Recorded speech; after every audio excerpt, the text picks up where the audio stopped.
നമസ്കാരം. പ്രതിപക്ഷ നേതാവ് രാഹുൽ ഗാന്ധിയുടെ ലോക്സഭയിലെ വിവാദ പരാമർശങ്ങൾ പാർലമെന്റ് രേഖകളിൽ നിന്നും നീക്കം ചെയ്യുമെന്ന് കേന്ദ്ര സർക്കാർ വ്യക്തമാക്കി. എന്നാൽ വിവാദ പരാമർശങ്ങളും യാതൊരു വിശ്വാസ്യതകളുമില്ലാത്ത ആരോപണങ്ങളും തുടരുന്ന രാഹുലിനെതിരെ അവകാശ ലംഘന പ്രമേയം കൊണ്ടുവരാനില്ലെന്ന നിലപാടും കേന്ദ്ര സർക്കാർ സ്വീകരിച്ചു. ഉദ്ദിഷ്ട കാര്യങ്ങൾക്കുള്ള ഉപകാര സ്മരണയാണിതെന്ന് വ്യക്തം. ഈ സമയം ഇന്ത്യൻ നാഷണൽ കോൺഗ്രസിൽ നേതാവാകാൻ മറ്റാരുമില്ലേ എന്ന ചോദ്യമാണിവിടെ ഉയരുന്നത്. ഒരിക്കൽ കൂടി രാഹുൽ എന്ന കോൺഗ്രസിന്റെ ശക്തിദുർഗം രാജ്യത്തിന് മുന്നിൽ തകർന്നു വീഴുകയാണ്. വീഡിയോയിലേക്ക് കടക്കും മുൻപ് ഒരു അഭ്യർത്ഥന. നമ്മുടെ ചാനൽ നിങ്ങൾക്ക് ഇഷ്ടപ്പെടുകയാണെങ്കിൽ ലൈക്ക് ചെയ്യുക, കമന്റ് ചെയ്യുക, സബ്സ്ക്രൈബ് ചെയ്യുക, പ്രിയപ്പെട്ടവർക്കായി പങ്കുവയ്ക്കുക. ഇഷ്ടമായില്ലെങ്കിൽ അക്കാര്യവും രേഖപ്പെടുത്തുക. നിങ്ങളുടെ പിന്തുണ മാത്രമാണ് ഞങ്ങളുടെ പിൻബലം.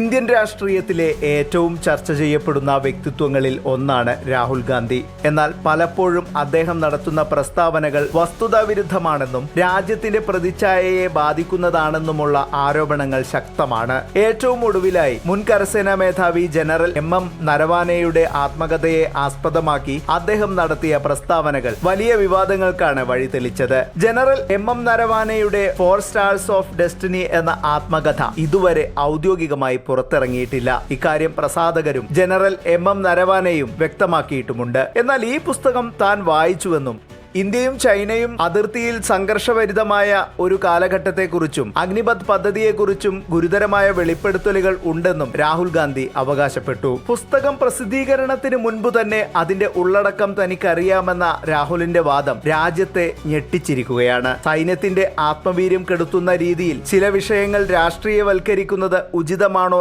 എന്ന ചോദ്യവും രാജ്യം ചോദിക്കുന്നുണ്ട്. വസ്തുതാവിരുദ്ധമായ പ്രസ്താവനകൾ നടത്തി രാജ്യത്ത് അനാവശ്യ വിവാദങ്ങൾ സൃഷ്ടിക്കുകയെന്ന തന്റെ സ്ഥിരം പല്ലവി ഇവിടെയും തുടരുകയാണ്. ഇതാദ്യമായല്ല രാഹുൽ ഗാന്ധി വസ്തുതാവിരുദ്ധമായ കാര്യങ്ങൾ സംസാരിക്കുന്നത്. റഫാൽ ഇടപാട് മുതൽ പാർലമെന്റ് ജാതി സെൻസസ് ചർച്ചകളിൽ വരെ അദ്ദേഹം ഉന്നയിച്ച പല കാര്യങ്ങളും പിന്നീട് തിരുത്തപ്പെടുകയോ കോടതിയുടെ വിമർശനങ്ങൾക്ക് വിധേയമാവുകയോ ചെയ്തിട്ടുണ്ട്. അഗ്നിവീർ പദ്ധതിയെക്കുറിച്ച് തെറ്റായ വിവരങ്ങൾ പ്രചരിപ്പിക്കുന്നു എന്ന് ആരോപിച്ചുകൊണ്ട് പ്രതിരോധ മന്ത്രാലയം തന്നെ ഒരിക്കൽ രംഗത്തെത്തിയിരുന്നു. ചൈനയുമായുള്ള അതിർത്തി വിഷയത്തിൽ സൈന്യത്തിന്റെ വിശദീകരണങ്ങളെ തള്ളിക്കൊണ്ടുള്ള പ്രസ്താവനകൾ പലപ്പോഴും ശത്രു രാജ്യങ്ങൾക്കാണ് ആയുധമാകാറുള്ളത്. യാഥാർത്ഥ്യം ഇങ്ങനെയൊക്കെയാണെന്നിരിക്കെയും പ്രതിപക്ഷ നേതാവെന്ന പദവിക്ക് പോലും നിരക്കാത്ത തരത്തിലാണ് രാഹുൽ ഗാന്ധിയുടെ പ്രകടനം. രാഹുൽ ഗാന്ധിയുടെ വിദേശയാത്രകൾ എപ്പോഴും ദുരൂഹതകൾ നിറഞ്ഞതാണ്. രാജ്യത്ത് പ്രധാന സംഭവങ്ങൾ നടക്കുമ്പോൾ അദ്ദേഹം വിദേശത്തേക്ക് പറക്കുന്നതും അവിടെ വെച്ച് ഇന്ത്യയെ മോശമായി ചിത്രീകരിക്കുന്ന രീതിയിൽ സംസാരിക്കുന്നതും പതിവായിരുന്നു.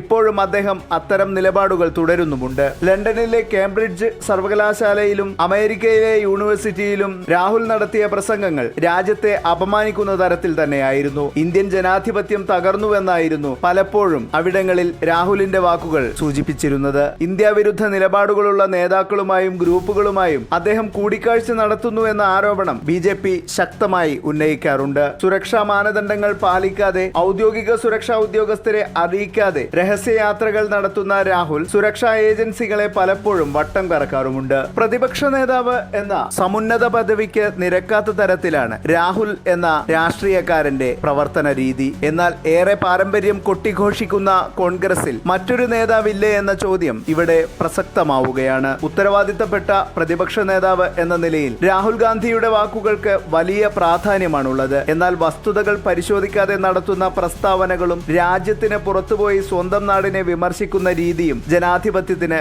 ഗുണകരമാണോ എന്ന് ചിന്തിക്കേണ്ടിയിരിക്കുന്നു. സൈന്യത്തെയും രാജ്യസുരക്ഷയെയും രാഷ്ട്രീയ പോരാട്ടങ്ങളിലേക്ക് വലിച്ചിഴയ്ക്കുന്നത് ആർക്കു വേണ്ടിയാണ് എന്നാണ് ഇവിടെ ചോദിക്കാനുള്ളത്. രാഷ്ട്രീയ വിയോജിപ്പുകൾ സ്വാഭാവികമാണ്. എന്നാൽ അത് രാജ്യ താൽപര്യങ്ങൾക്ക് വിരുദ്ധമാകരുത്. സത്യം തിരിച്ചറിയാൻ ജനങ്ങൾക്ക് അവകാശവുമുണ്ട്. മറ്റൊരു വീഡിയോയുമായി വീണ്ടും വരാം. നന്ദി, നമസ്കാരം.